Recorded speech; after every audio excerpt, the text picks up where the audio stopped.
प्रणाम, मैं हूं हिमांशु द्विवेदी और स्वागत है आपका हमारी खास पेशकश चर्चा में। चर्चा के तहत अब हमारी बातचीत के केंद्र में अधिकांशतः 2024 में होने वाला आम चुनाव ही रहने वाला है, क्योंकि कुछ ना कुछ ऐसा घटित होता रहता है जिसके चलते वही विषय हमारी चर्चा का हिस्सा बन जाता है। और होना भी चाहिए। जब देश के भविष्य के संदर्भ में बात हो रही हो तो उससे ज्यादा महत्वपूर्ण हो भी क्या सकता है। तो आज हमारा विषय क्या है? हमारा विषय गठबंधन में रार, बंटवारे पर आर पार। अब एनडीए गठबंधन में तो रार का विषय नहीं है, सत्तारूढ़ दल है। सत्तारूढ़ दल के साथ में जो भागीदार हैं वो हम साथ ही में बने रहले इसकी जद्दोजहद में रहते हैं, उसमें रार की बहुत गुंजाइश नहीं होती, क्योंकि सत्ता में जो मुख्य दल है अर्थात भारतीय जनता पार्टी वो इतने प्रचंड बहुमत के साथ है। लेकिन एक नया गठबंधन अस्तित्व में आया है जिसका नाम है इंडिया। उस इंडिया गठबंधन में कई दल जुटे हैं और सारे एक उद्देश्य को लेकर जुटे हैं, मोदी हटाओ देश बचाओ। नरेंद्र मोदी के नेतृत्व वाली भारतीय जनता पार्टी या एनडीए की सरकार को 2024 में कैसे अपदस्थ किया जाए, इस मंशा के साथ तकरीबन 27-28 दल एक राय होकर एक छत के नीचे बैठकर साझा चुनाव लड़ने की कोशिश में जुटे हुए हैं। पर वो कोशिश बहुत सिरे चढ़ती हुई दिख नहीं पा रही है, क्योंकि अलग अलग मौकों पर अलग अलग बयान ये भरोसा दिला पाने में असफल रहते हैं कि ये साथ बने रह पाएंगे।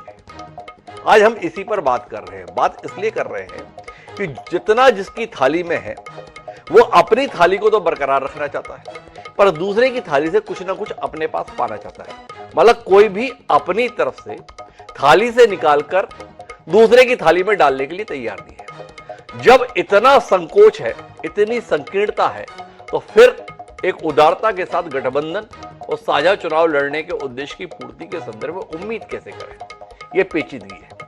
ताजा मसला यह है कि अधीर रंजन चौधरी जो लोकसभा में कांग्रेस के प्रतिनिधि हैं, नेता हैं कांग्रेस संसदीय दल के, उन्होंने ममता बनर्जी को लेकर तमाम तरीके के बयान दिए, पूरी आक्रामकता के साथ दिए। इससे पहले कमलनाथ जो कांग्रेस के एक और बड़े नेता हैं, वो मध्य प्रदेश विधानसभा चुनाव के दौरान एक महत्वपूर्ण घटक समाजवादी पार्टी और उसके प्रमुख अखिलेश यादव के संदर्भ में बयानबाजी कर चुके हैं। अलग अलग स्तर पर ऐसे बयान आते रहते हैं। तो आज हम इसी पर बात करेंगे। तो हमारा विषय गठबंधन में रार, बंटवारे पर आर पार। इस पर विस्तार से बात करने के लिए चार खास मेहमान भी हमारे साथ मौजूद हैं, उनसे आपका परिचय कराते हैं। लेकिन इस सिलसिले को शुरू करें उससे पहले समय है आज के विचार सूत्र का। हमारा आज का विचार सूत्र कहता है कि संहिति कार्य साधिका, अर्थात एकता से कार्य सिद्ध होते हैं। पंचतंत्र में क्या कमाल की बात कही।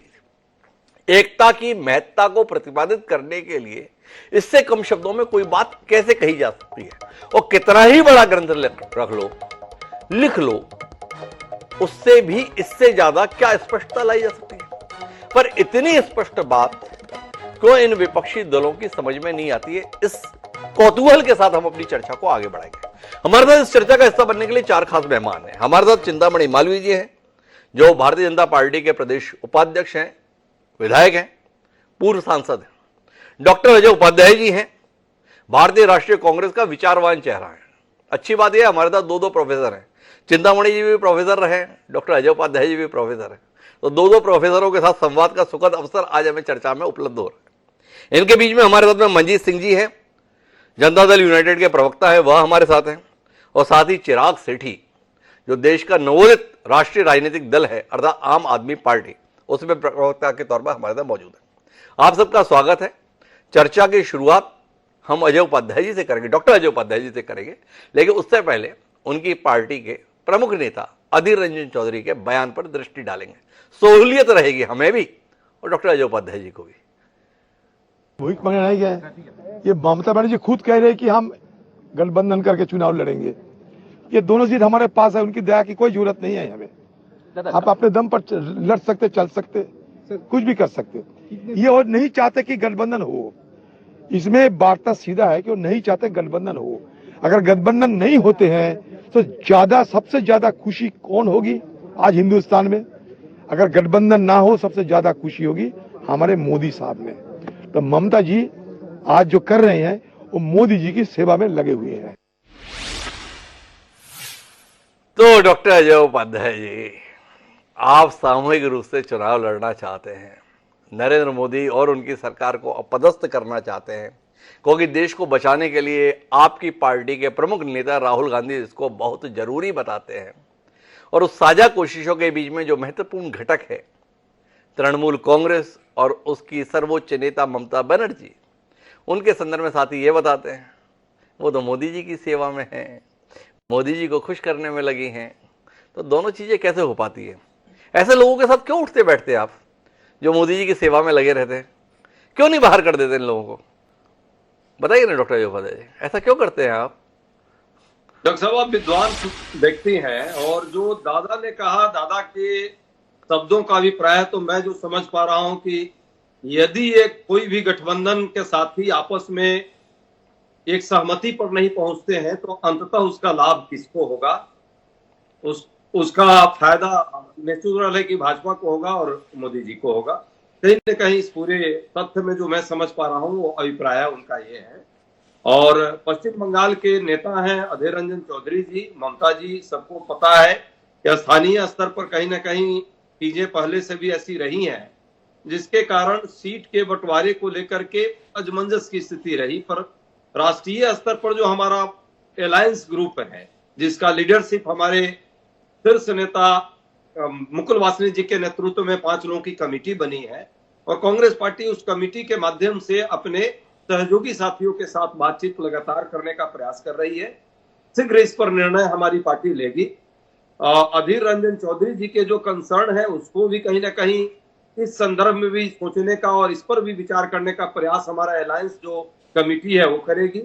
ममता जी की तरफ से यदि कोई असहमति और कोई परेशानी होती है तो उसको भी हमारे ये अलायंस कमेटी का ही दायित्व बनता है कि वो इसको आगे बढ़ाकर काम करेगी। मुझे लगता है इंडिया गठबंधन के स्तर पर बाकी दलों के साथ बात करने के लिए अधिकृत कांग्रेस पार्टी ने जिसको किया है वो ग्रुप ऑलरेडी इस पर काम करना शुरू कर दिया है। शीघ्र आपके सामने, आपके दर्शकों के सामने और देश के सामने निश्चित तौर पे एक फॉर्मिडेबल जो सीट शेयरिंग का फॉर्मूला के साथ सभी पक्ष के बातों को ध्यान में रखते हुए हम एक कंक्लूजन पर, निष्कर्ष पर पहुंचेंगे। और ये यदि छोटी मोटी चीजें आपस में कोई चर्चा पर चर्चा होगी भी, उसका भी कहीं ना कहीं निराकरण हम लोग करेंगे। डॉक्टर जयपाल जी, बड़ा अचरज में हूं मैं।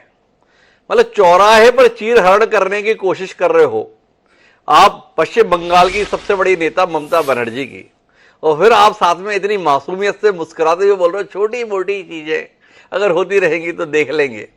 थोड़ा समझाओ तो सही। ये राष्ट्रीय स्तर पर हमने कमेटी बनाई है, वो कमेटी बात कर रही है, वो कमेटी तय करेगी। भाई राष्ट्रीय स्तर पर कमेटी बनाई है तो राष्ट्रीय स्तर के नेता है ना अधीर रंजन चौधरी जी, कोई पार्षद तो है नहीं। ये लोकसभा में जो आपके 52 सांसद हैं, उन 52 सांसदों का नेता का नाम क्या है? तो उसका नाम है अधीर रंजन चौधरी। वो अधीर रंजन चौधरी खुले आम तृणमूल कांग्रेस की सर्वोच्च नेता ममता बनर्जी के संदर्भ में आरोप लगा रहे हैं कि वह प्रधानमंत्री नरेंद्र मोदी जी को खुश करने में लगी हुई हैं। अब यह बताओ डॉक्टर अजय जी, आप तो विद्वान प्रवक्ता हो, हमें विद्वान बता रहे हो, बहुत बहुत धन्यवाद आपका। पर अपनी विद्वता से इतना बता दो कि जनता के बीच में संदेश क्या दे रहे हैं अधीर रंजन चौधरी जी, और इस गठबंधन के संदर्भ में कितनी गंभीरता और कितना भरोसा देश का जनमानस कर पाएगा अगर आपकी पार्टी के शीर्षतम नेताओं में शुमार अधीर रंजन चौधरी इस प्रकार के बयान निरंतर देते रहेंगे? दो बातें हैं। पहली बात तो है कि जो अधीर रंजन चौधरी जी ने जो बात रखी है उनका ये आशय जरूर इस वक्तव्य के साथ है कि यदि अलायंस के जो पार्टनर हमारे हैं या वो लोग भी जो हमारे अलायंस में नहीं है, बसपा और भी कई पार्टियां हैं, किसी न किसी रूप में भी वो अलग रह करके काम करती है, अलायंस को मजबूती नहीं मिलती है, तो अंततः इसका फायदा किसको होगा? स्वाभाविक तौर पे इसका फायदा भाजपा को होगा और मोदी जी को सहयोग होगा। तो ये संदर्भ उनका है, ये ममता जी के लिए डायरेक्टली ये बात उनका कहना नहीं। उनका कहना है कि ऐसा हो सकता है, लेकिन ऐसा है नहीं। इंडिया गठबंधन की हमारी देखो डॉक्टर अजय जी, क्या है, हम सुनी सुनाई बातों पर तो बात कर नहीं रहे, हमने बाकायदा बयान सुनवाया। आप अगर हमें बार बार कहोगे ऐसा है वैसा है तो हम दोबारा सुनवा देंगे। कहो तो सुनवा दें, जिसमें वो सीधे तौर पर कह रहे हैं कि ममता बनर्जी नरेंद्र मोदी जी को खुश करने में लगी हुई है। कहो तो सुनवाए दोबारा से, तब मानोगे आप, या आप ये मानोगे कि हाँ हमारे स्तर पर थोड़ी गंभीरता की कमी रह रही है, सुधरवाते हैं, बताते हैं।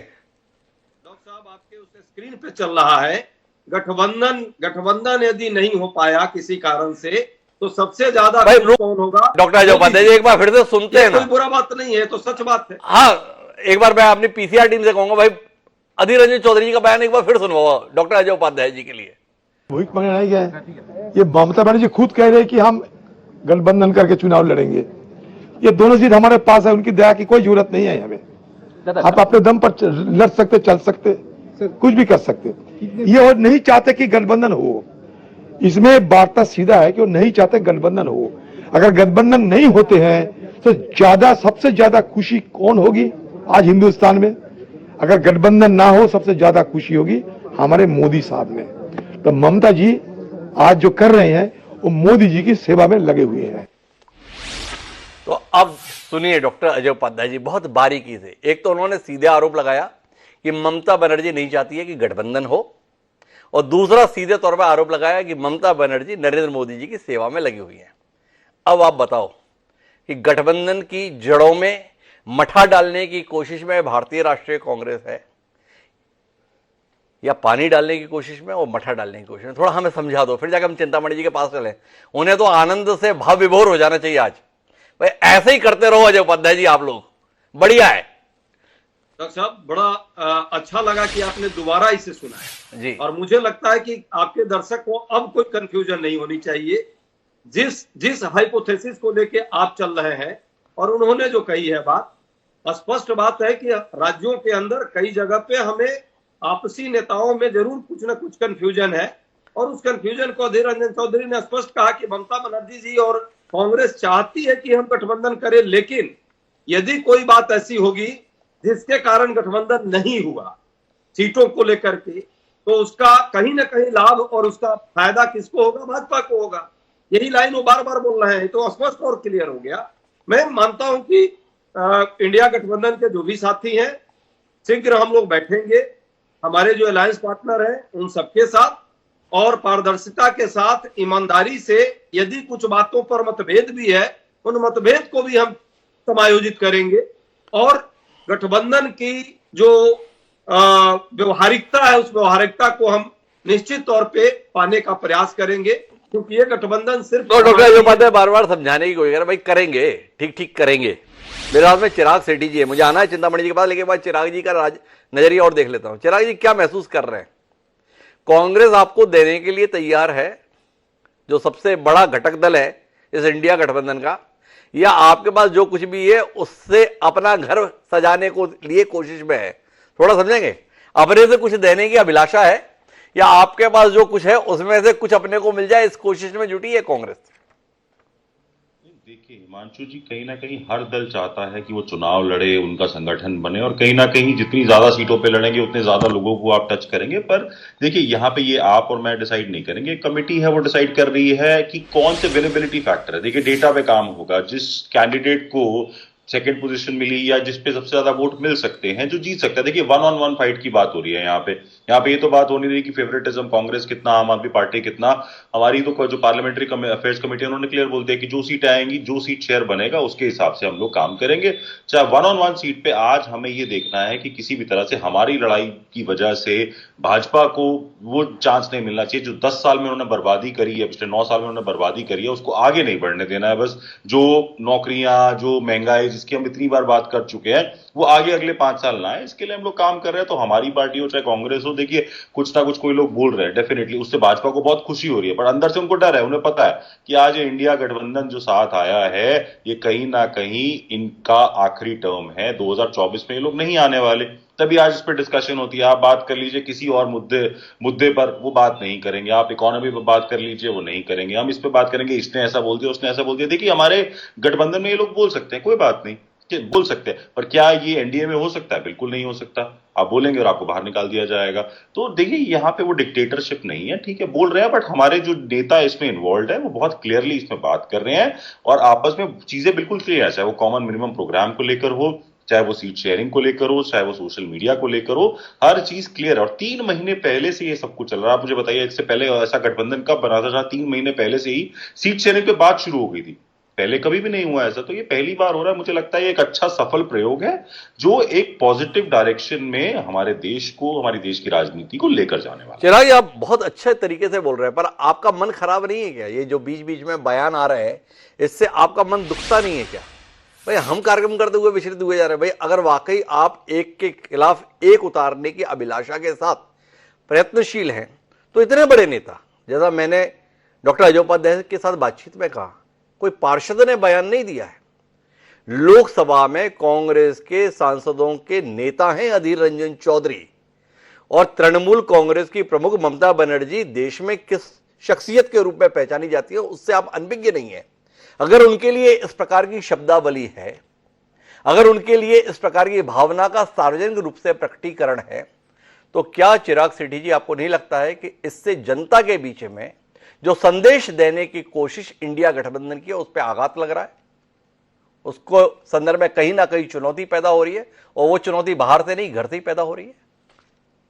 देखिए, जैसे जैसे समय आगे बढ़ रहा है और इस पर हम लोग सब बात करें, आप देखिए जितने भी शीर्ष नेता हैं सब ने ये बोला है कि हम इंडिया ब्लॉक का पार्ट हो, चाहे खड़गे जी हो, चाहे अरविंद केजरीवाल जी हो, चाहे अखिलेश यादव जी हो, चाहे आरजेडी सुप्रीमो, कोई भी अगर नेता है उसने सब ने बोला है कि हम सब मिलकर चुनाव लड़ेंगे। देखिए किसी ने कुछ बोल दिया उस चीज को हम बढ़ा जरूर रहे हैं, बट आज हमें ये भी देखना है कि जनता सिर्फ हमारे बयान नहीं सुन रही, जनता ये भी देख रही है कि 2022 में बोला गया था $5 ट्रिलियन इकोनॉमी, 2022 में बोला गया था 18 करोड़ नौकरियां, 2022 में बोला गया था कि आपके खाते में 15 लाख रुपए आएंगे।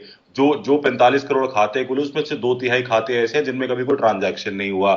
10 करोड़ सिलेंडर मिले जिनमें से 9 करोड़ सिलेंडर कभी दोबारा नहीं भरे, दोबारा के बाद जो भरे 1 करोड़ में से सिर्फ 10 लाख ऐसे जो तीसरी बार भरे।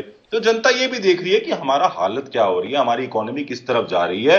आज एक गरीब आदमी की जेब में पैसा नहीं है, क्या वो फिर से यही करना चाहेगा? वो बिल्कुल नहीं चाहेगा। तो हमारी ये जो थोड़े बहुत मनमुटाव है ये सॉल्व हो जाएंगे, अभी 3 महीने का समय है, हम लोग तो सॉल्व कर लेंगे। बट ये जो इकोनॉमी का 9 साल में ग्राफ नीचे गया है, इसको भाजपा कैसे ठीक करेगी, मैं ये जानने में ज्यादा इंटरेस्टेड हूं। अच्छा, मैं तो ये जानने में इंटरेस्टेड हूं चिराग सेठी जी, जब आप इतनी उदारता की बात कर रहे हो, ये पंजाब में कांग्रेस को और दिल्ली में कांग्रेस को कितनी सीटें देने के लिए आप लोग तैयार हो?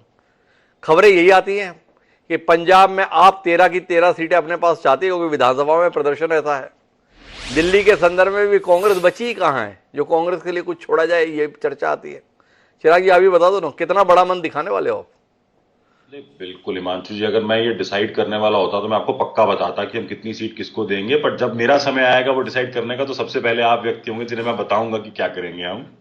बट अभी ये शायद मेरा डिसीजन नहीं है, जब वो डिसीजन आएगा तो मैं बिल्कुल आपके साथ शेयर करूंगा। तो चिराग जी ने कहा अभी हमारे संदर्भ में छोड़ो ना साहब, अभी तो केवल आप एनडीए की सरकार और मोदी की सरकार की विफलता पे बात कर लो, वो हमारे लिए ज्यादा सुविधाजनक है। लेकिन मैं चिंतामणि जी के पास आना चाहता हूं। और चिंतामणि जी, चिराग जी की बातों ने थोड़ा मामले को गंभीर कर दिया है। चिराग सेठी जी ये बता रहे हैं कि अब आपकी विदाई का समय आ गया है। हम लोग आपस में बहुत लड़ते थे, इस कारण से आप राज करते आ रहे थे। अब हमने तय किया कि हम आपस में नहीं लड़ेंगे, अभी हम सब मिलकर आपसे लड़ेंगे। मतलब चिराग सेठी जी, अजय उपाध्याय जी, मंजीत जी। तो कितनी घबराहट आपको है? 37% वोट मिला था भारतीय जनता पार्टी को। वो ये बताते हैं कि 63% वोट जनता का भाजपा के खिलाफ था। अब उस 63% वोट का प्रतिनिधित्व करने के लिए एक आदमी ही उतरेगा और आपको घर बिठा देगा। चिंतामणि जी, आपको कहीं शुक्रगुजार तो नहीं, अच्छा हुआ पार्टी ने मुझे विधायकी लड़वा दी, सांसदी लड़वा दी थी तो मैं भी घर ही बैठा जाता। क्या कहते हो? राजनीति गणित नहीं है, राजनीति एक जीवंत चीज है। दूसरी बात यह है कि आम आदमी पार्टी को तो ये सब बोलने का हक ही नहीं है, जिसका कोई सांसद नहीं लोकसभा में, जिसके 200-200, 300-300, 400-400 कैंडिडेट अपनी जमानतें जब्त करवाते हो, जिनकी कैबिनेट थोड़े दिनों में तिहाड़ में होने वाली है, जिनकी पार्टी खुद पहली बार, जिनकी पार्टी पर भ्रष्टाचार के आरोप है, आप व्यक्ति पर नहीं, पार्टी का लाभ किसको हुआ, भ्रष्टाचार का लाभ किसको हुआ, पार्टी को, यानी पार्टी की सदस्यता जा सकती है, पार्टी खत्म हो सकती है। इनके नेता जेल जा रहे हैं, कैबिनेट जेल हो रही है, और ये बात कर रहे हैं कि हम जो है वो सब अलायंस बनाएंगे, और खोखले तर्क दे रहे हैं। 63% उसको मिला। जीत होती है और वो भारतीय जनता पार्टी के साथ है। दूसरी बात जहां तक इनकी है, ये खुद कांग्रेस के साथ समन्वय बनाने को तैयार नहीं है। ये क्या कांग्रेस को दिल्ली में 5 सीटें देंगे? ये क्या पंजाब में कांग्रेस को 10 सीटें देंगे, 8 सीटें देंगे? ये खुद अकेले ये केवल और केवल कांग्रेस को खत्म करने की कवायद है। सारे जो दल है वो कांग्रेस का हिस्सा खा लेना चाहते हैं और एकता के नाम पर कांग्रेस से सबसे ज्यादा हक मांगने की कोशिश है। और कांग्रेस चूंकि डरी हुई है, कांग्रेस को अस्तित्व का संकट है और इसलिए कांग्रेस तमाम शर्तों को मानने के लिए तैयार बैठी है। यही कारण है कि ये अलायंस इतना चल रहा है। देखिए स्वाभाविक है, जब कोई अलायंस तभी अस्तित्व में रह सकता है, तभी सस्टेन कर सकता है जब उसकी कोई एक पार्टी ऐसी हो जिसके पास 150 सीटें हो। इनमें से एक भी सीट ऐसी नहीं है। अब बताइए कि जिनका उत्तर प्रदेश में यादव जी कह रहे हैं कि साहब हम तो कांग्रेस की जरूरत ही नहीं है उत्तर प्रदेश में। वहां पे पश्चिम बंगाल में ममता जी कह रही है कि कांग्रेस को कोई जरूरत ही नहीं है। महाराष्ट्र में कह रहे हैं कि कांग्रेस को 0 से शुरू करना, उसकी कोई सीट नहीं है लोकसभा की। तो ये इस स्थिति में एक मुझे बड़ा अच्छा शेर आता है कि सभी थे एकता के हक में लेकिन सभी ने अपनी अपनी शर्त रख दी। तो यहाँ तो सब तो शर्त रखते ही हैं, लेकिन यहाँ उल्टा हो रहा है कि कांग्रेस कोई शर्त रखने की पोजीशन में नहीं है। सारे लोग जिनका कोई अस्तित्व नहीं है, जो 15 और 17 सीटों पर लड़ते हैं और जीतते हैं, वो सरकार में बड़ा भाई बनने की कोशिश कर रहे हैं और ऐसा दावा कर रहे हैं कि नहीं हम सरकार बनाएंगे। लीडरलेसनेस है, नेतृत्व विहीनता है, मुद्दा विहीनता है। आज के से ज्यादा खोखला विपक्ष वो कभी नहीं रहा, क्योंकि विपक्ष झूठे आधारों पर खड़ा रहा, क्योंकि झूठे जो है वो परिवारवाद हो, भ्रष्टाचार हो और इसी तरह की खोखली बातों पर हमेशा खड़ा रहा है विपक्ष। इसलिए ये समाप्त होंगे और अगले चुनाव में ये सब मिलकर के भी 100 का आंकड़ा पार नहीं कर पाएंगे। देखो भाई, ऐसा है कि 138 पर हैं, 100 पे भी नहीं आ पाएंगे, चिंतामणि जी आपका कहना है। पर कुछ ऐतिहासिक संदर्भ आपको देता हूं। ये एनडीए जब अस्तित्व में आया था तब भाजपा के पास कितनी सीटें थी? तब 150 सीटें तो नहीं थी, पर आप उसी अलायंस से चलते चलते आज 302 तक पहुंच गए, 303 तक पहुंच गए। 2009 में जब माननीय लौह पुरुष लालकृष्ण आडवाणी जी को आपने प्रधानमंत्री पद का चेहरा घोषित किया था, तब उस चुनाव में भारतीय जनता पार्टी को 117 सीटें मिली थी। उस 117 के साथ में चलते हुए आप 2014 में 283 सीटें जीत पाने में कामयाब हो गए थे। तो अब कांग्रेस अपने साथियों के संदर्भ में अगर उदारतापूर्ण व्यवहार करने के लिए तैयार है, अपने सहयोगियों की शर्तें मानते हुए अपने हिस्से से कुछ देने को तैयार है, तो इसके कारण से आप इतने परेशान से क्यों हैं? क्यों अचानक आपको कांग्रेस से इतनी सहानुभूति हो गई है कि कांग्रेस तो अपनी शर्तें नहीं रख पा रही है? मतलब एक कांग्रेस शर्तें नहीं रख रही है, ये बात आपको इतनी परेशान क्यों कर रही है? थोड़ा इसमें रोशनी दो ना चिंतामणि जी।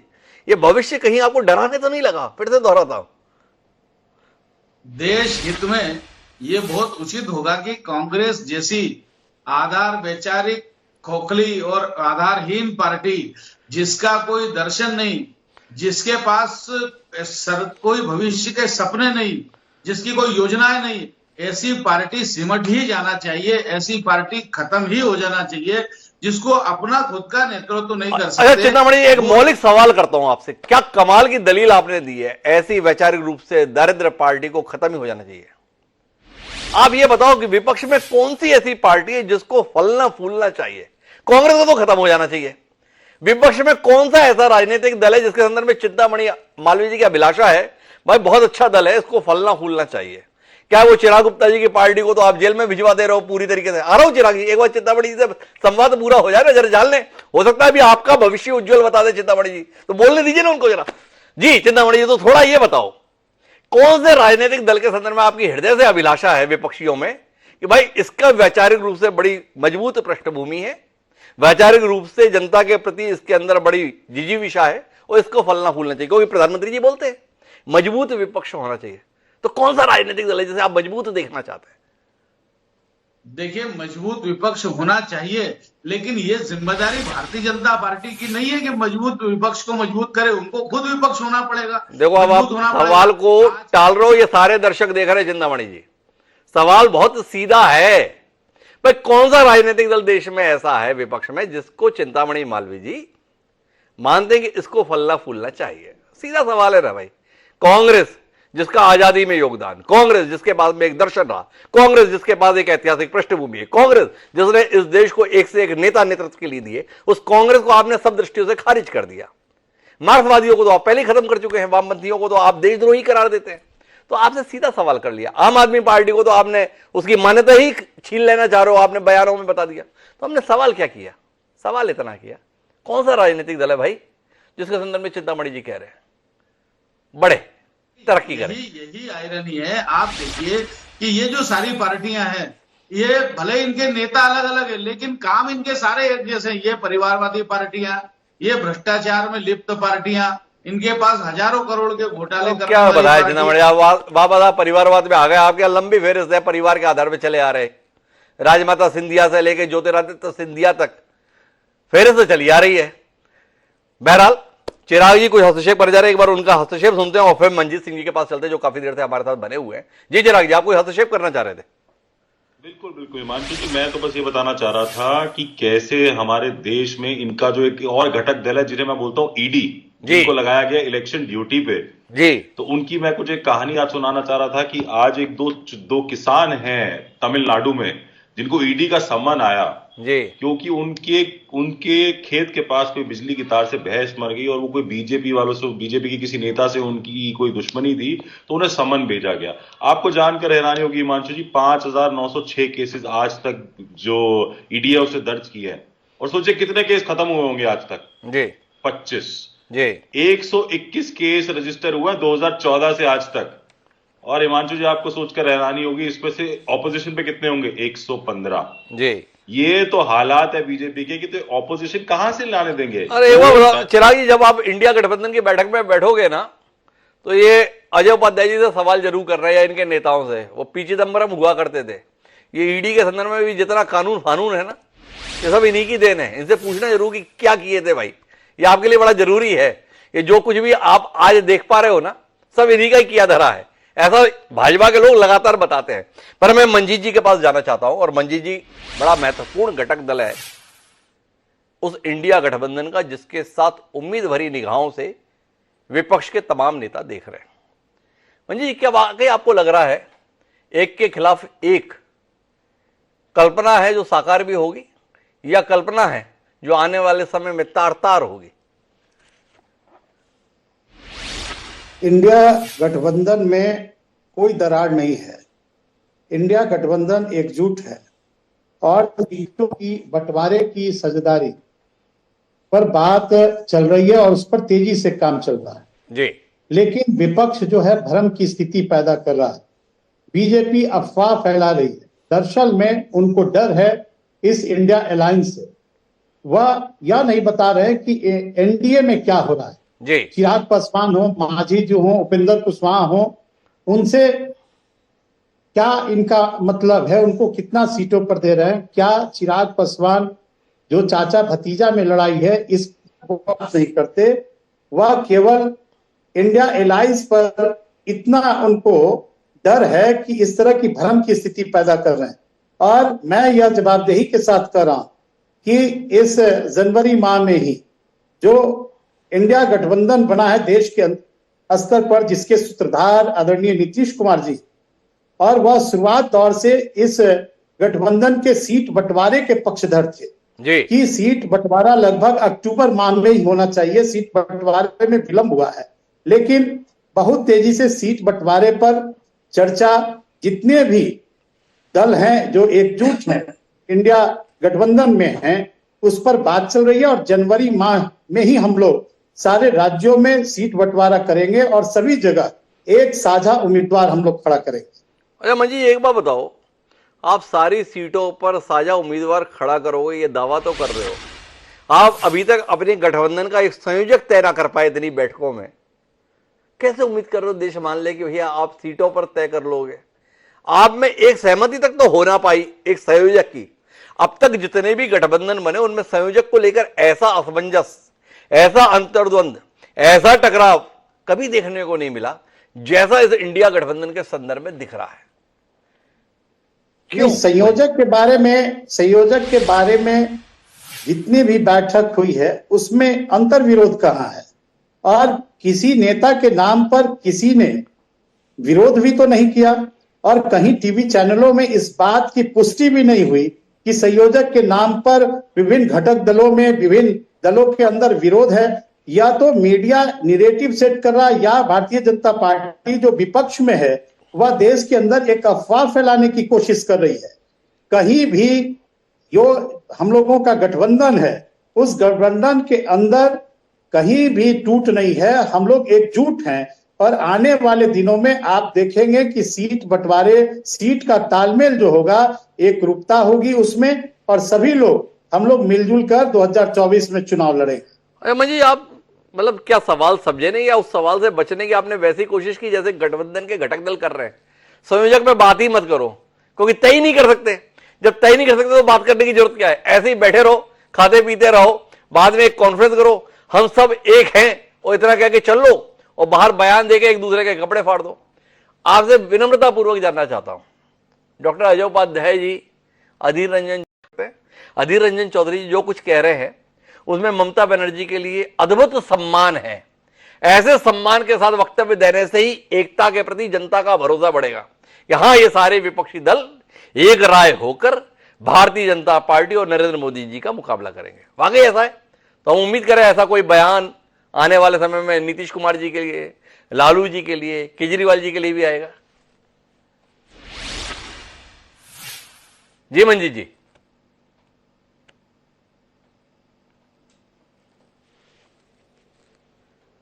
मंजीत जी किंकर्तव्य विमूढ़ हो गया लगता है इस सवाल के साथ में, पर मैं वापस डॉक्टर अजय उपाध्याय जी आपके पास आऊंगा। खबर आई कांग्रेस 291 सीटें पर चुनाव लड़ने की कोशिश में है, तो थोड़ा आपसे जानना चाहते हैं क्या देख रहे हैं आप इस चुनाव के संदर्भ में? हर कोई ज्यादा से ज्यादा पाने की जद्दोजहद में है। कांग्रेस के लिए कितनी गुंजाइश है? उतनी ही जितनी इस समय लोकसभा में सीटें हैं या कुछ और बेहतर की उम्मीद कर ले? डॉक्टर साहब मुझसे आप प्रश्न कर रहे हैं? बिल्कुल डॉक्टर अजय उपाध्याय जी, मेरा सवाल सीधे तौर पर आपसे है। आवाज की थोड़ी क्लैरिटी नहीं है। मैं अपना सवाल दोहराऊं? आपकी आवाज चली गई अजय उपाध्याय जी। जी, अब आ रही है आवाज? हाँ, अब आ रही है जी। तो डॉक्टर अजय उपाध्याय जी, जानना आपसे यह है, ये जितने भी घटक दल है ना, ये ऐसा लगता है जैसे आपकी थाली में कुछ छोड़ना ही नहीं चाहते हैं, क्योंकि सबसे बड़ी थाली आपकी ही दिखाई देती है। तो क्या उम्मीद करें? एक के खिलाफ एक उतरने की कोशिश के तहत आखिरी में कांग्रेस के लिए क्या उतना ही बचेगा जितने अभी लोकसभा में सांसद हैं, या उससे 10-20 और? ये थोड़ी चिंता आपको लेकर सताने लगी है। जो काम चिंतामणि मालवीय जी की पार्टी सारी कोशिशों के बाद नहीं कर पाई, कहीं इंडिया गठबंधन को प्रभावी बनाने के चक्कर में तो नहीं सिरे चढ़ जाएगी? क्या कहते हैं? और डॉक्टर साहब ऐसा नहीं है। कांग्रेस पार्टी का संगठन, कांग्रेस पार्टी का जो नेतृत्व है वो नेतृत्व लगातार प्रयास कर रही है कि पहला जो उद्देश्य है, जो देश में जमीनी मुद्दे हैं उन मुद्दों पर एकजुट होकर के भाजपा के निरंकुश शासन के विरुद्ध लड़ाई लड़ी जाए जो जनता के हित में होगी। और आने वाले 2024 के चुनाव को हम निश्चित तौर पे ये गठबंधन, इंडिया गठबंधन जीतेगा। इसके लिए सही है, इस पार्टी चूंकि बड़ी पार्टी है तो हम लोग जरूर ये प्रयास करेंगे कि हमारे जितने भी सहयोगी पार्टी हैं, चाहे उनकी स्थानीय स्तर पर जो क्षमता है उनके क्षमता के हिसाब से उनको उनका अधिकार दिया जाए, और हमें भी जहां भाजपा से लड़ने की हमारी क्षमता है वहां वो भी इस बात को, भावना को समझेंगे।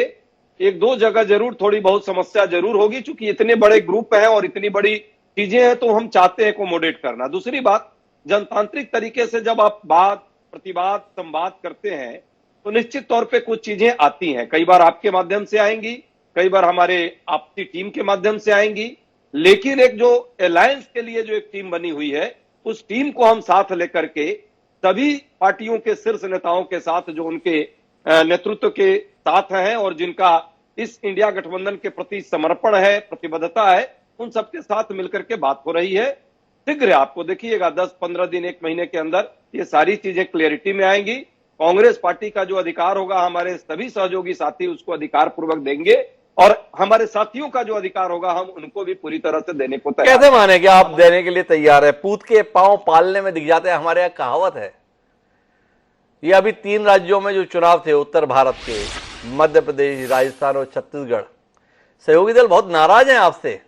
इसमें जो व्यवहार आपका रहा, इसमें जो निर्णय आपके रहे, वो कमलनाथ जी बहुत बड़े नेता हुआ करते थे, मध्य प्रदेश के प्रदेश अध्यक्ष भी थे, पूर्व मुख्यमंत्री भी थे, वो मान के भी चल रहे थे इस बार भी उनकी शपथ मुख्यमंत्री की हो ही जाएगी। वो समाजवादी पार्टी ने कुछ सीटें चाहिए थी, उनसे पूछा तो उन्होंने कहा ये अखिलेश वखिलेश कौन है। अब मध्य प्रदेश में आप पूछे हो अखिलेश वखिलेश कौन है, तो उत्तर प्रदेश में अगर उन्होंने पूछ लिया गांधी वांधी कौन है, तो आपका क्या होगा? एक रायबरेली और अमेठी, उन्हीं की बदौलत आप जीतते आ रहे हो। थोड़ी चिंता सता रही है डॉक्टर अजय उपाध्याय जी। डॉक्टर साहब आप चिंतित ना हो, चिंतामणि जी को चिंतित होने दें, ज्यादा अच्छा रहेगा। पर सच्चाई यह है कि जो बीत गई सो बात गई, होता रहता है, राजनीति है, राजनीतिक प्रक्रिया में सब चीजें चलती रहती हैं। बहुत सारे उदाहरण हैं, बहुत सारी चीजें हैं। आप पुराने पत्रकार हैं, आप यदि उन फेरिस्त को उठाएंगे तो भाजपा के सहयोगी और भाजपा के साथ क्या क्या गुजरा और क्या क्या हुआ और क्या क्या टिक्का टिप्पणी हुई, उस पर यदि हम चलेंगे तो सैकड़ों डिबेट आप भी करेंगे और हम भी करेंगे। मुझे लगता है लोकतांत्रिक प्रक्रिया इस देश की है, आनी चाहिए, कुछ कुछ चर्चाएं होती रहनी चाहिए, पर वो बीत गई है बात। अब जो है लोकसभा का एजेंडा है, वो विधानसभा की बात थी। विधानसभा में हमारे, सही बात है कि सहयोगी दलों के साथ हमारा समन्वय उस लेवल पे नहीं था, ना वो गठबंधन की बात थी। लोकसभा के गठबंधन पे हम लोग विचार कर रहे हैं और अभी भी आ रहे हैं कुछ चीजें, ये भी सच है। आज भी हमें जो आज अधीर दादा का बयान आया या कोई और भी साथी का अभी कुछ दिन में बयान आ सकता है, लेकिन उस बयान से हम नहीं घबराने वाले। हमारा जो उद्देश्य है भाई, जब विचारधारा के स्तर पर हम एक साथ होने का प्रयास करेंगे, जब हम लोकतांत्रिक प्रक्रिया में बातचीत संवाद का प्रयास करेंगे तो बातें आएंगी। कुछ चीजों जो एक दूसरे से जो क्लियरिटी नहीं होगी उस पर चर्चा होगी। हम वैसे लोग नहीं है कि बस चाचा भतीजा आपस में लड़ रहा हो, कह रहे हो कि भाई चुप हो जा नहीं तो बाहर हो जाएगा मंत्री पद से, और वो मीडिया भी नहीं उठा पाती दुर्भाग्य से। कम से कम हमारे इस विचार को आप उठा करके इस पर डिस्कशन कर रहे हैं। चिंतामणि जी तो होल ही नहीं दे रहे। 38 दलों का गठबंधन, उस 38 दलों का गठबंधन का एक दिन मीटिंग हुआ था, मोदी जी ने बड़े अच्छे से फोटो खिंचवाया, मीडिया के साथी भी गए, आप लोग भी बड़े अच्छे से कई डिबेट किए होंगे।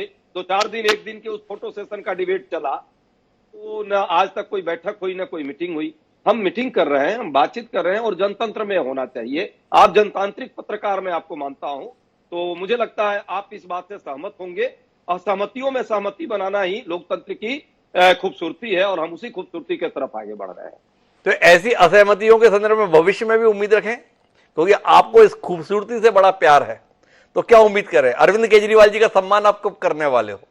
कब लालू जी की आरती आपके द्वारा उतारी जाने वाली है? कब नीतीश कुमार के लिए प्रशस्ति गायन आपके द्वारा होने वाला है? क्योंकि आपने कहा असहमति से सहमति, यही लोकतंत्र की खूबसूरती है। तो उस खूबसूरती को देखने के लिए चिंतामणि जी बड़े बेकरार है। तो अजय उपाध्याय जी, ये झलकियां कब दिखाने वाले हैं आप? सिर्फ 5 सेकंड में उत्तर दूंगा। चलिए, हमारे पास इतने बड़े नेता हैं, क्षेत्रीय स्तर पर उनका मान सम्मान है और उनके पास क्षमता है। केजरीवाल जी राष्ट्रीय नेता है, अखिलेश यादव जी का एक बड़ा प्रभाव है, लालू जी की एक अपनी क्षमता है, और कम से कम ये है नीतीश कुमार जी, उनका एक बड़ा। वही अखिलेश यादव कितने बड़े नेता है? जब कमलनाथ जी जैसे बड़े नेता ने बोल दिए अखिलेश वखिलेश कौन है, इतने बड़े नेता है अखिलेश जी, क्या कहोगे डॉक्टर अजय उपाध्याय जी? डॉक्टर अजय उपाध्याय जी, वो आप जो बता रहे हो कि अखिलेश जी इतने बड़े नेता है, उनके लिए कमलनाथ जी ने बोला ये अखिलेश वखिलेश कौन है, आप बताओ ना। तो बात गई। अरे हम आगे जो है भविष्य सकारात्मकता के साथ हम लोग राजनीति करने वाले लोग हैं, तो आगे बढ़े। डॉक्टर अजय उपाध्याय ये बात कह रहे हैं, पर चिंतामणि जी, कुल मिलाकर एक बड़ा महत्वपूर्ण बात है, वो ये है कि सारे विपक्षी दल जो इंडिया गठबंधन का हिस्सा है, इस संदर्भ में एक राय है कि आपको अगर शिकस्त देनी है तो उनको एक राय होकर जनता के बीच में पहुंचना होगा। वह एक राय होकर, अर्थात वोटों के बंटवारे से बचने की कोशिश करते हुए आपके खिलाफ मैदान में उतरने की तैयारी कर रहे हैं। इस तैयारी को आप किस दृष्टि से देखते हैं? इस पर रोशनी देंगे। जितना भी हमने परिहास करना था वो परिहास कर लिया, पर कुल मिला के कोशिश क्या है? कोशिश है इस बार कमोबेश वैसी जैसी कोशिश किसी समय पर आपने की थी 1977 के दौर में, जब आपने कांग्रेस के खिलाफ एक जनता पार्टी का गठन किया और जनता पार्टी के माध्यम से कांग्रेस के खिलाफ आमने सामने का मुकाबला किया। कमोबेश वही फार्मूला आजमाने की कोशिश में इंडिया गठबंधन है। अब चिंतामणि जी जरा कुछ कहिए। देखिए, आपके साथ द्विवेदी जी बहुत गंभीर बात करना चाहिए, ये कोई मजाक का विषय नहीं। देखिए, इनके विरोधाभास इतने ज्यादा है कि ये कभी साथ नहीं हो सकते। जब जनता पार्टी बनी तब भी अलग अलग लोगों के इतने विरोधाभास थे, समाजवादी पार्टी, और वो विरोधाभासों के कारण मात्र 2.5 साल में वो सरकार गिर गई। जबकि जनसंघ ने उस समय बहुत त्याग किया अपने मंत्री को विषय को लेकर के, और तमाम उस पर मैं जाना नहीं चाहता, बहुत सारे साहित्य और ग्रंथ उस पर उपलब्ध है। लेकिन यहाँ इनके इतने ज्यादा विरोधाभास है कि ये भारतीय जनता पार्टी से ज्यादा खुद आपस में एक दूसरे के दुश्मन है। अब जितनी भी पार्टी आप इनकी अगर देखेंगे तो कहीं कोई एक केवल इनका तुष्टीकरण का विचार मिलता है, इनका परिवारवाद का, और मैं बार बार दोहराता हूं भ्रष्टाचार का मिलता है। इसके सिवा कोई इनमें कोई वो नहीं है। इनकी आपसी लड़ाई है कई बार। अरे कैसी बातें कर रहे हैं चिंतामणि जी, इनका एक विषय पर विचार पूरी तरीके से मिलता है और वो विचार है भाजपा हटाओ देश बचाओ, मोदी जी हटाओ और देश बचाओ। आपको ऐतराज कि हां इस विषय पर इनका विचार नहीं मिलता, या मानते हां इस विषय पर तो एक है? ये इस विचार को लेकर के देश तैयार नहीं है ना भाई। मोदी हटाओ तो किसको लाओ? ममता जी को, राहुल जी को, किसे लाइएगा? तो ये विचार ही बेकार है। इस विचार पर तो इनकी सरकार बन ही नहीं सकती, ये आ ही नहीं सकते। इनकी स्थिति भाई चिंतामणि जी ने बड़ी कमाल की बात की है। भाई विचार तो ठीक है पर लाओ किसको? तो चिराग जी आप बताओ, आपका नाम ही चिराग है तो फिर तो राह आप ही दिखाओगे, उजाला आप ही से आएगा। तो आप ही बताओ, चिंतामणि जी की चिंता का कुछ शमन कीजिए और ये बताइए, मोदी जी तो हटाओ पर लाओ किसको? अरविंद केजरीवाल जी को? देखिए, हमारे पास तो बहुत सारे नेता हैं, बहुत सारे लोग आ भी सकते हैं। हमने तो खड़गे जी का भी नाम दिया था। हमारे पास तो बहुत सारे नेता का एक लिस्ट है जिसमें से हम कोई भी चूज कर लेंगे। आप बताइए, मोदी जी को हटाओगे तो लाओगे किसको? हमारे पास तो ऑप्शन है, चिंतामणि जी के पास तो ऑप्शन ही नहीं है। मोदी जी हटे तो फिर आएगा कौन? उन्हें हटाने की जरूरत नहीं है इसलिए ऑप्शन नहीं है। आपको जरूरत है इसलिए आप ऑप्शन बताओ ना। जब मल्टीपल ऑप्शन होते हैं तो किसी एक ऑप्शन पे पहुंचना बड़ा मुश्किल होता है। तो चिराग जी सवाल बड़ा गंभीर है, चिंतामणि जी इसी पर खेलने वाले हैं। देखो बात को समझिए चिराग जी, आप बुद्धिमान प्रवक्ता है। चिंतामणि जी ने गेंद को फ्लिक कर दिया है। उन्होंने कहा कि ठीक है मोदी जी को तो हटाओगे, लाओगे किसको? इसका उत्तर देना पड़ेगा चिराग जी। हमारे पास तो बहुत हैं, आपको लगता है बहुत से काम चल जाएगा? नहीं नहीं, बिल्कुल बिल्कुल देंगे। देखिए, हमने तो मीटिंग में अरविंद केजरीवाल जी ने भी और ममता जी ने भी नाम दिया था खड़गे जी का, कि खड़गे जी के नाम पे हम दोनों अग्री कर रहे हैं। और मैं फिर कह रहा हूं कि इस तरह से हमारा तो निकल आएगा। खड़गे जी का नाम तो गया था और ये तो मीडिया में भी बाहर आया था कि खड़गे जी के पास पूरा अनुभव है जो इस तरह की चीज को करने का, प्रधानमंत्री की कुर्सी पर बैठने का। तो हम लोगों ने तो नाम दिया है, हमने तो अपना सुझाव दिया है। खड़गे जी तो खुद ही हिम्मत हार गए, उन्होंने खुद ही इंकार कर दिया। क्या बात करो, पहले बहुमत मिल जाए तब तय कर लेंगे। आपने तो ऐसा आदमी का नाम चुना जो खुद ही अपने पे भरोसा ना कर पाया चिराग जी। नहीं, हिमांशु जी, कुर्सी की लड़ाई नहीं है ना, ये तो ये दिखा रहा है ना कि कुर्सी की लड़ाई नहीं है। इस टाइम एम जो है, किसी के उसमें मन में लालच नहीं है कि मुझे जाके कुर्सी पर बैठना है। आप खुद देखिए ना, नहीं तो वो बोल सकते थे ठीक है तो मैं करूंगा, कांग्रेस बोल सकती थी हाँ आपने तो बिल्कुल ठीक किया। ये तो कुर्सी का लालच नहीं है, ये तो अच्छी बात है। वाकई इतना सरल मामला है। या खड़गे जी ने कहा जो कुर्सी है वो भी कहीं खतरे में तो नहीं ला दे रहा, क्योंकि लाना तो राहुल गांधी जी को है, कांग्रेस को प्रधानमंत्री के तौर पर। आपने जो है गोटी चल दी खड़गे जी के नाम पर, खड़गे जी को खतरा लग गया प्रधानमंत्री की कुर्सी मिलेगी कि नहीं मिलेगी। राष्ट्रीय अध्यक्ष की कुर्सी मिली है तो मंशा क्या थी आपकी चिराग जी? मंशा क्या थी नीतीश कुमार जी की, अरविंद केजरीवाल जी की? इसमें संशय है? अरविंद जी की मंशा सिर्फ एक है कि इंडिया को नंबर 1 बनाना है, चाहे किसी भी मामले में हो। जो इकोनॉमी की बात हम करते हैं, जो एम्प्लॉयबिलिटी की बात हम करते हैं, जो आज हम महंगाई की बात करते हैं, उन सब पे अरविंद जी का एक ही विचार है कि हमें इन सबको कम करना है, देश को आगे लेके जाना है, हमारे यूथ को एम्प्लॉयमेंट देनी है। सिर्फ बातें नहीं करनी है, सिर्फ चुनावी पुलिंदे नहीं बांधने हैं। हमें पेट्रोल सस्ता करना है, डीजल सस्ता करना है, गैस का सिलेंडर सस्ता करना है, सारी चीजों पे काम करना है, सारी चीजों पे काम करना है। मैं डॉक्टर अजय उपाध्याय आपके पास आना चाहता हूं। भाई आप इतने मतलब रण छोड़ क्यों हो गए? भाई देखो कितनी गंभीरता के साथ चिराग शेट्टी जी ने बताया कि भाई हमारे नेताजी ने तो चाहा था खड़गे जी जैसा अनुभवी व्यक्ति नेतृत्व करे, देश का प्रधानमंत्री बने, हम उनका नाम प्रस्तावित करते हैं। ममता जी ने भी उदारता दिखाई और खड़गे जी को चाहा, पर खड़गे जी हिम्मत नहीं दिखाए। ऐसा क्यों किया अजय जी? खड़गे जी का इससे हिम्मत नहीं दिखाने का नहीं, ये उनकी शालीनता का परिचय देता है। अच्छा, ये हमारे जब सहयोगी सभी साथी स्टेज पे हैं कि हमारे पास इतना सम्मान देने की स्थिति में ऐसे लीडर्स हैं, पर यह भी सच है कि प्रधानमंत्री का चुनाव नहीं हो रहा है। ये देश में सांसद का चुनाव होगा और सांसद प्रधानमंत्री का चुनाव करेंगे। जब सांसद चुनकर आएंगे तो निश्चित तौर पे एक बार बैठ के हम सब लोग उस पर तय करेंगे।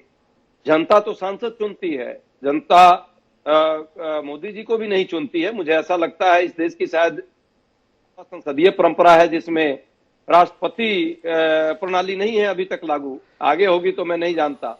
ऐसा होगा तो जरूर होगा। हाँ, ममता जी का और अरविंद जी का दोनों की एक तरह से सद्भावपूर्ण कहीं ना कहीं एक समझ थी और उन्होंने एक सकारात्मक एक तरह से माहौल अच्छा, देने का प्रयास किया। डॉक्टर अजय उपाध्याय बहुत गंभीरता से बताइएगा आप, वो क्या है, हम अभी तक जो पढ़े और जो पढ़कर बड़े हुए उसमें ये मानकर बड़े हुए कि इस देश ने पंडित जवाहरलाल नेहरू पर भरोसा किया था और उसके तहत लगातार चुनाव जीतने में कांग्रेस सफल हुई।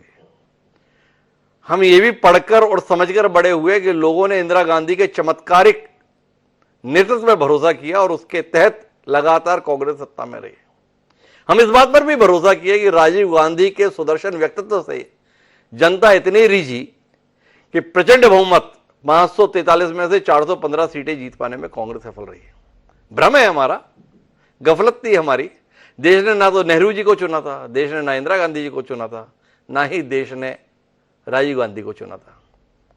ऐसा ही है ना डॉक्टर अजय उपाध्याय? सोच है, अपनी गलतफहमी थी ना मैं हमारी। मानता हूं कि देश ने कांग्रेस को चुना था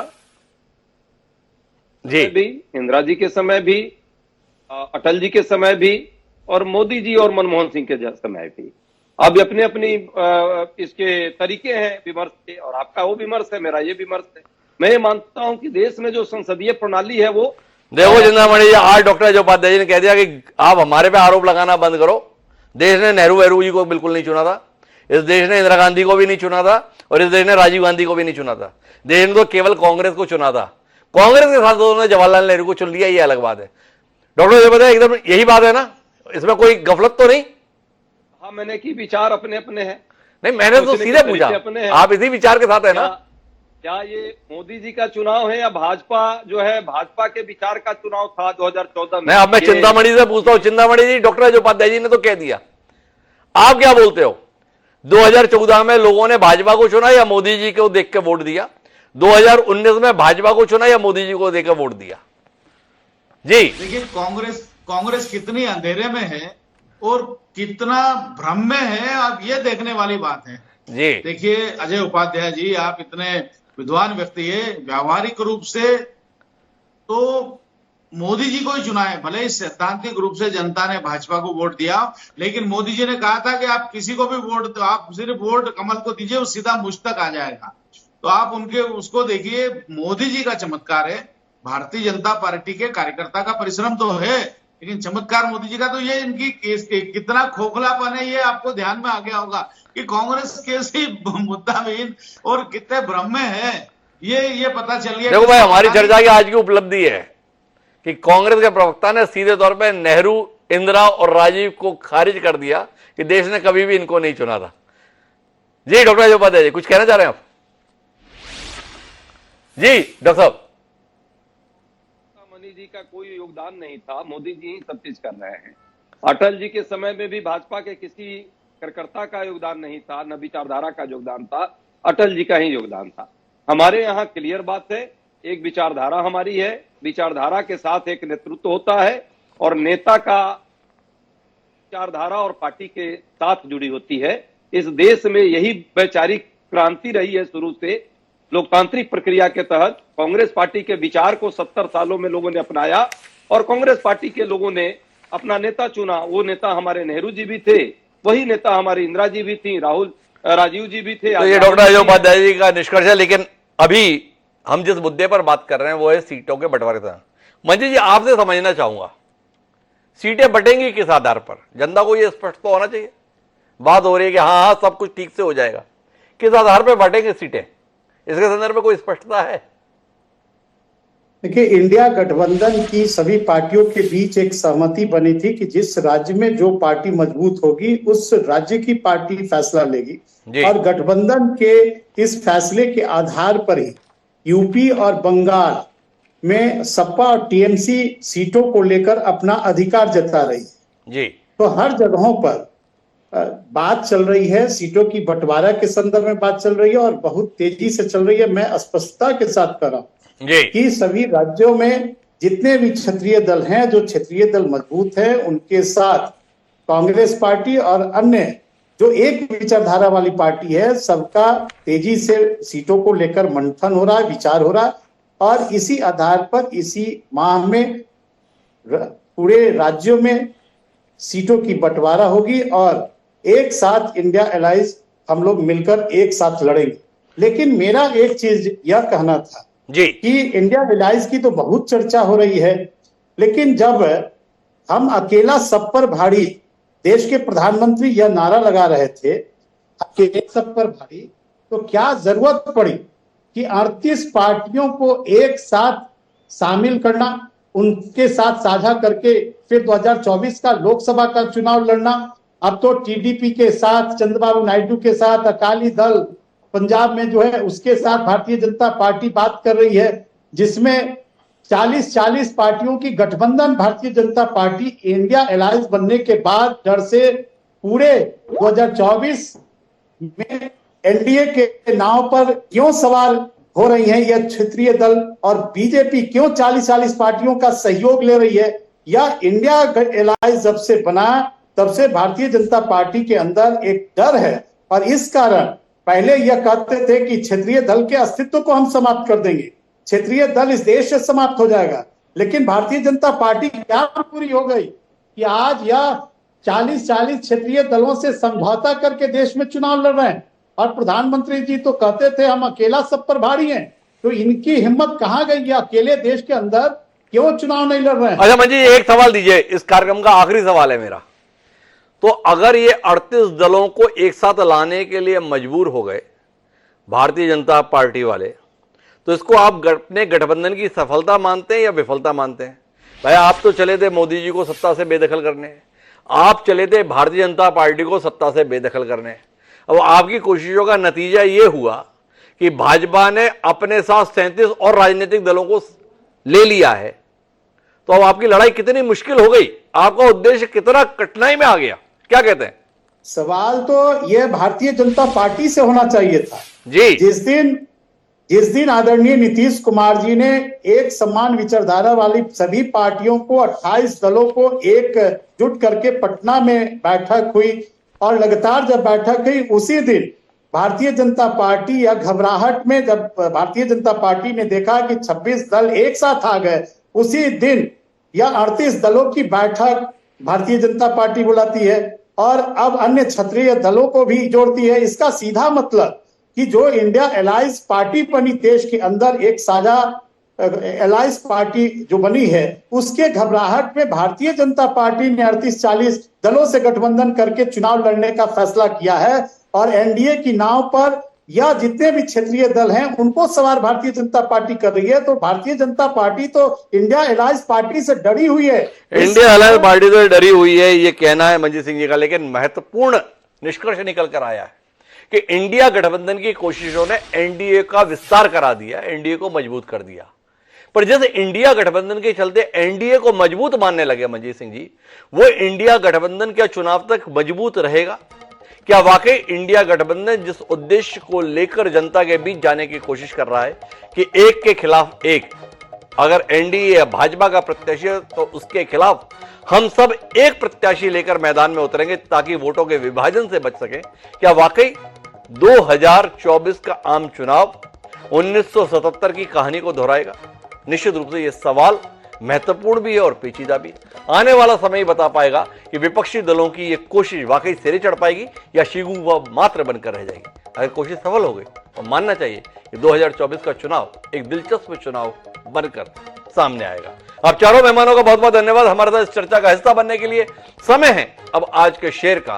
तो हमारा आज का शेर कहता है कि तकसीम करने निकला था वो, तकसीम करने निकला था वो रोशनी, मगर जलते हुए दिए को हवा का सवाल था।